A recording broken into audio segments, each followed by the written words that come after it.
Neal, it was a seesaw game, back and forth. They took the lead twice. You had to equalise twice. They had chances, you had chances.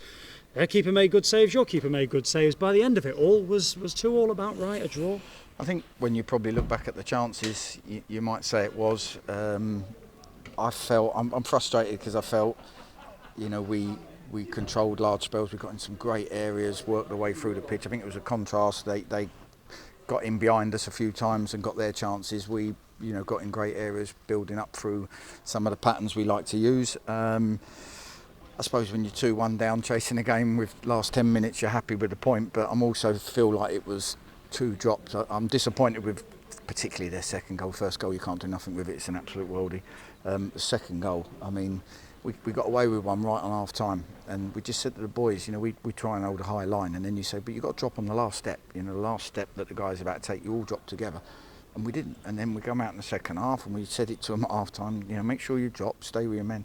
And again, they float a ball in and get, 2 players have 2 attempts on our goal. And we're really disappointed with that. Is that a lack of concentration? I don't know, Coxey's going to have to go through it on the coach with them.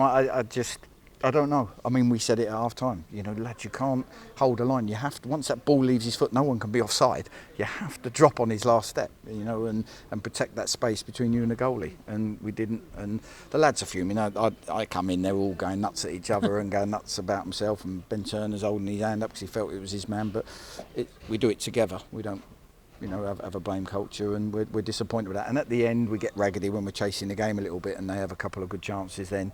But I thought some of our football was excellent, some of the chances we created was excellent, some of the moments we created was good, and the spirit to come back away from home and nick a point in the end was fantastic. And is Wes Thomas kicking himself because he managed to find the keeper's face from 3 yards out rather than the 10-yard goal? It's ridiculous, and he said to me there was 2 on the line, there was a lad and the keeper, and he just thought go for power, and he's connected with it well. It's going into the roof of the net, and somehow it doesn't. So it's happened a couple of times for him now, Wes. So you've got to be there to miss them. And like I say, when we do all our work in the training field, and what we try and make happen is to get in the final third and get in some great positions. Then it's up to the boys, and we do the finishing stuff. But I thought we did that. We got in some great positions, and we worked down the pitch really well, and we caused them problems. They had to change their shape at half time to deal with us.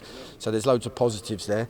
But you can see 2 goals away from home, and it's always going to be hard to win a game. A word on Christian Dennis, who's just come past us a few moments ago off the bench, gets his goal.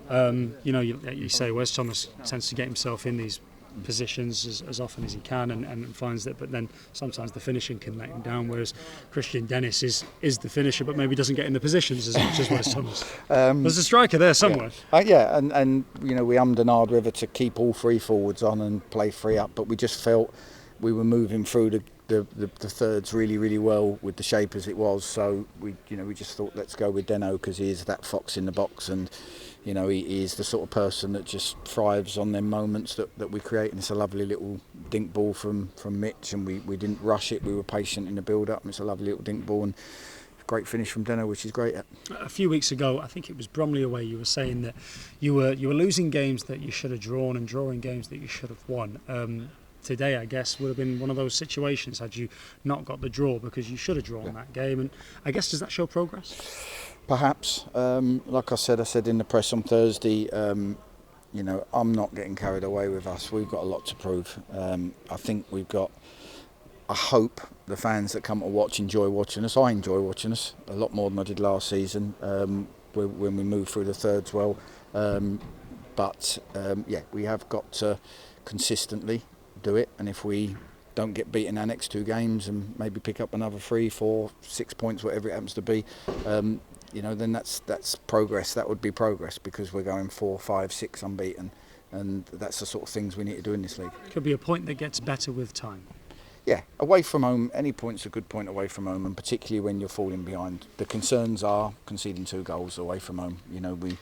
It's going to be very difficult to win games if we carry on doing that. And in open play, I thought by and large we did okay defensively, but the set pieces, the free kicks were the problem today. Damien McCrory, will he be available on Tuesday?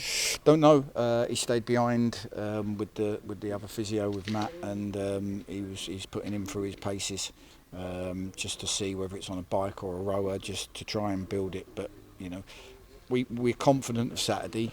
We're hopeful of Tuesday.